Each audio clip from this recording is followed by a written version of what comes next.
Welcome to the Art of Procurement podcast.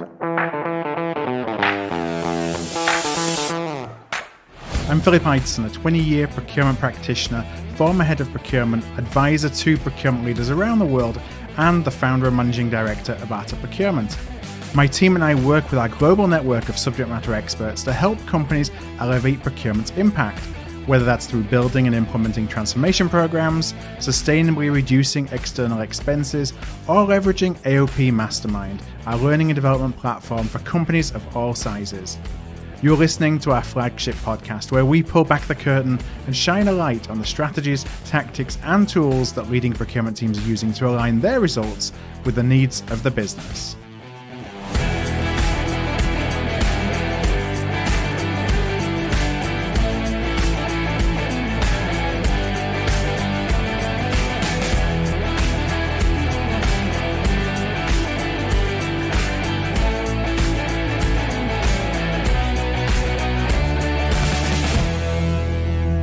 After months of planning, weeks of preparation, and days of sleepless nights, Mastermind Live 2020 is officially in the books. Well, we had an extremely high bar. We set a really high bar for ourselves to run the most unique and meaningful event in procurement. And from the session engagement and the participant feedback, we really believed that we achieved our goal. And in the process, we learned a ton about how to run a virtual event that stands out among the sea of events and webinars that are out there right now. I think we're all inundated with events and webinars like this. So we have lots that we've learned that we're going to apply to our next event. Today is a shorter episode where I'll share some of the takeaways from Mastermind Live. And long-time listeners may remember, this isn't our first multi-day virtual procurement event. In fact, we produced what we believe to be the first event of its kind in procurement all the way back in 2016 when we created the Procurement Revolution. This time round, we wanted to design Mastermind Live to provide a peek behind the curtains of our Mastermind membership community. And it was really important to us that it had to be live, even though that made it hard and stressful, and we definitely ran into some technical issues throughout the 2 days. All of them, I think, were really worth it. We feel like if it isn't live, we actually disrespect our audience when we presume to make an event that's billed as a community-based event a one-way conversation. And in fact, I asked a poll on LinkedIn just last week that I also sent out to all of our email subscribers. And I asked, what do you do when you turn up for an event and it turns out that it's pre-recorded? Well, 70% of watchers either switch off or they switch to listening in the background. We wanted to make Mastermind Live as engaging as possible. As I said, we wanted it to be a two-way conversation, even though live events and the coordination of live events is definitely not for the faint of heart. Now, when we designed Mastermind Live, we looked at it around the theme of a new day for procurement. And why did we do that? Well, in 2020, as we all know, everything changed. For most of you, 2020 brought a sudden shift to remote working and quickly changing priorities. And it was really clear to us that this has been, and it continues to be, an opportunity for procurement. As much as we don't necessarily like talking about opportunities in very difficult time, that it really was procurement's, and it is procurement's time to shine. So much change was thrust upon the world overnight that most resistance to change just simply evaporated. But how procurement professionals like us, like you, respond is really going to define whether the opportunity is fleeting or whether it really does issue in a new day for the impact of procurement and for the role of procurement on our journey to become trusted advisors. Now, I've talked many times about how our response may actually provide a once-in-a-generation opportunity to redefine our impact in the role we play.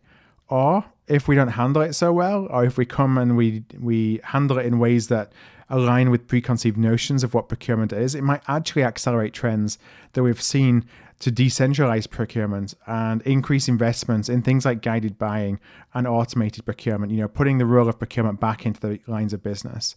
So we wanted to, look at how can we help procurement organizations take advantage of the opportunity and take advantage of the spotlight that they now see themselves in. And so our agenda was built really around four key areas. First of all, it was built to inspire the art of the possible.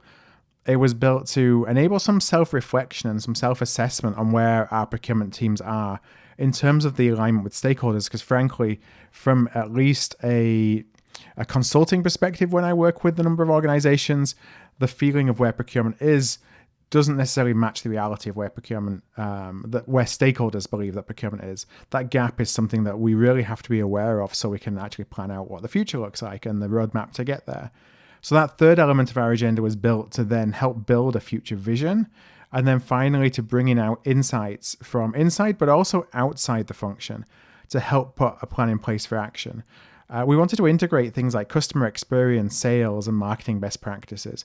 We strongly believe in procurement as a service provider, but not in a service provider in a way that the local store is, it's a transactional basis to just give somebody what they want. But more when you think of the really strategic strategy firms as an example, that are really help to driving and delivering change within an organization, but that they're doing so in a way that is really compelling stakeholders to take action because of the value that they know that they're going to get. Now, over the event, we had almost 900 registrants for Mastermind Live, and a good percentage of those registrants did join us at some point over the 2 days. So what did we learn as I started to think about some of the sessions that we had? First of all, we were kicked off by Jan Griffiths. Jan is from Gravitas Detroit, and it was a really powerful and energetic opening that really encouraged us that, procurement, we can do this. Let's not take that victim mentality or wait for somebody else to do something. We should be empowered and feel empowered to drive the changes that we want to see. Then we had a panel discussion, and it was with Keith Hausman of Globality and Chris Sawchuk of the Hackett Group, where I moderated this panel. And the panel was about disruptive innovation. We titled it How Procurement Has Become the Catalyst for Enterprise Transformation. And so we looked at how CPOs are leading their teams to reimagine this art of the possible, and also to drive new sources of value for their companies and stakeholders. Before I talk just a little bit about that session, we actually did a word image where we asked folks, to basically in one word, to explain what it's felt like to be a procurement leader over the last 7 months. And some of the responses that we got were things like, challenging, chaotic, disruption, transformation, some overwhelming, and frenzy. But on the other hand, what was really encouraging to see is exciting, dynamic, transformative, open, collaborative. There was so much talk about this actually enabling us to be a lot more collaborative than we have before. So, a real range of emotions have been felt by Mastermind Live attendees for sure over the last 7 months. A couple of the points from that session itself, though, is from Chris Sawchuk. He talked about focusing on enabling, not generating revenue. But that we can still focus on that, how are we enabling growth? And that when we as a profession, I think I brought the point up to him that we've talked about enabling growth and driving revenue for a long, long time as a profession, and perhaps it's something that we haven't particularly succeeded with. And that's where Chris really encouraged us to reframe that it is really about revenue enablement. It's all about revenue enablement, not necessarily direct revenue generation. And Keith Hausman, suggested that we really need to think about the long term, and we should want our suppliers to be willing to be our customers. There was discussion around the fact that really as procurement leaders, we're now bringing together, we're kind of managing an ecosystem as opposed to just a buyer-supplier relationship. And as we do that, the skill sets that are needed change, from a kind of command, control, compliance perspective to one where we're really facilitating partnerships, facilitating collaborations, and how that changes what it means to be a CPO. Now, there's one thing just to close on that session that Chris Sawchuk said. I wanted to kind of read the quote because I think it really sums up where we are, and that's that procurement needs to expand what we are doing, and we have a lot of wind at our back because of the pandemic, but we need to understand the value through the eyes of the customer. So some of the other sessions that we had, we were joined by Joanna Martinez, who was in a session around how do we better understand the gaps between what we're delivering for our stakeholders and what they need, is to really do your homework to understand the personalities of the people you seek to influence, because doing that enables you to really connect on a deeper level to truly then understand what their needs are versus them just saying what they think that you can provide because we're procurement and these are the things that I have a perception that procurement provides. We talked with Stephanie Toom. Stephanie, his expertise is in customer experience, so CX best practices.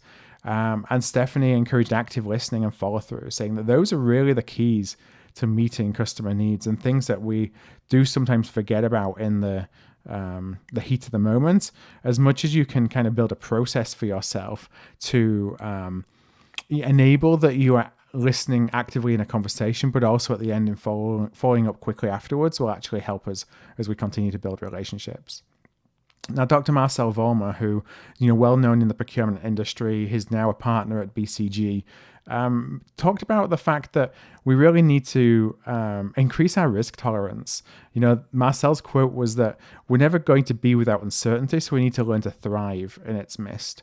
And I think when I think about my career and the procurement teams that I led, I think that we were very conservative, and maybe that's something that's just built into us as individuals and into our learning, as we've all kind of grown within procurement.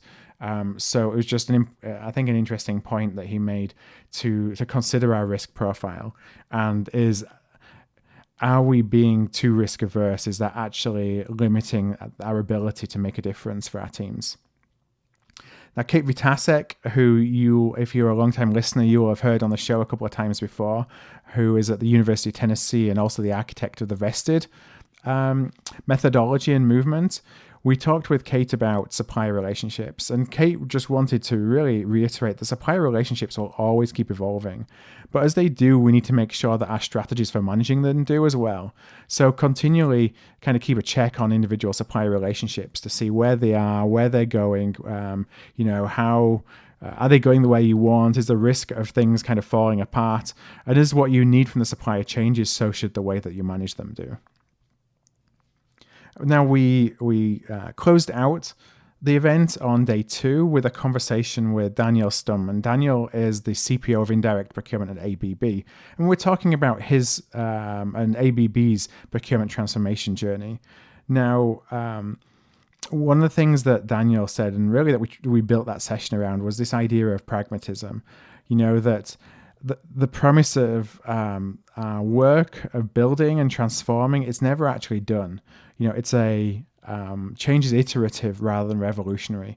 And in most organizations, we don't necessarily have the resources that some of those shining lights that we see, those companies who are doing fantastic and wonderful things in procurement that we all aspire to be, they may have significantly more resources to be able to do that than a number of other companies. So not necessarily to try and shoot for the stars, but maybe that's your vision, but kind of the pragmatism that you need to do it in steps. And that's what he did, and that's what was successful and helped them to continue to build a business case for further reinvestment in transformation, or he really talked about evolution rather than transformation, but that really being a focus and something at least that worked for Daniel and Daniel's organization, ABB. So there were a number of other sessions in Mastermind Live. We tried to integrate sessions that included workshops, expert Q&As, keynotes, panels. We were just really happy how it all came off. And so as I think, where do we go from here? Well, I'm going to let you into a little secret in this podcast. We're actually already planning our next Mastermind event. So Mastermind Live will be back. We anticipate it will be back in the spring. And of course, as we get nearer to the time, we'll fill you in on more details. We're trying to do something a little bit different again. So we don't want to replicate what Mastermind Live was a couple of weeks ago. If you experienced the event, if you've experienced any other online events, you got any feedback of what you think would make a great event and kind of topics and perspectives, I'd love to hear it. You can always email us at contact@artofprocurement.com, and we'll obviously take as much feedback as we can as we build the next event to be even more impactful than the one that we had last week. Now, following Mastermind Live, we actually hosted a CPO roundtable. It was the day after, but it was really building on Mastermind Live because we took a deeper dive into that panel discussion that I talked about with Keith Hausman and Chris Sawchuk. And we were joined by 9 CPOs of medium to large-sized organizations. And I just wanted to bring out one of the points of discussion that really fascinated me from that conversation. And it was the idea that category management is being replaced by account management. And as you probably know, I've long advocated for more of a service organization philosophy. In fact, I just talked about it. Was one of the driving factors behind the sessions that we put on in Mastermind Live. And so, and that comes from having really sat on both sides of the table. And so I was just really excited to see that more and more companies are now really thinking about putting that into practice. Does that mean that category management is dead? No, I don't think so. What I think it means is that we're evolving from let's try and have strategies in place for all of our categories to more of a nuanced hybrid approach to how we manage our stakeholder relationships. So that's it for today's shorter episode. We're going to be back next week with a more traditional, longer interview show. In the meantime, if you do want to watch our keynote panel discussion with Keith Hausman and Chris Sawchuk, and remember that was on disruptive innovation, how procurement has become the catalyst for enterprise transformation, then we do have that available for everybody in the community to watch again. And we'll put a link in the show notes. So if you go to artofprocurement.com/episode 343, that's episode 343, then you will find a link in those show notes to watch again that panel discussion. Or if you just go to artofprocurement.com/podcast, you will find all podcasts. You'll no doubt find this one and just head over to the show notes that way. Now, if you're interested in learning more about our AOP Mastermind community, we do have a number of other of the sessions that we recorded available just for our Mastermind membership community members. And if you are interested in how it can help your procurement group in 2021, the first port of call I would recommend is just going to artofprocurement.com/mastermind.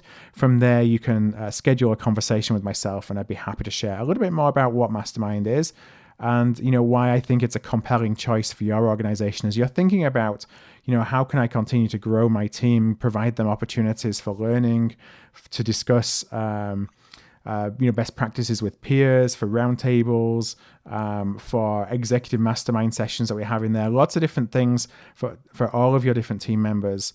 At what I think is, we certainly built it from the ground up for a procurement budget friendly price. So if you're interested in that, you're thinking about what to do for 2021, I'd love to have a conversation with you. Again, you can go to artofprocurement.com/mastermind just as your first step to learn a little bit more.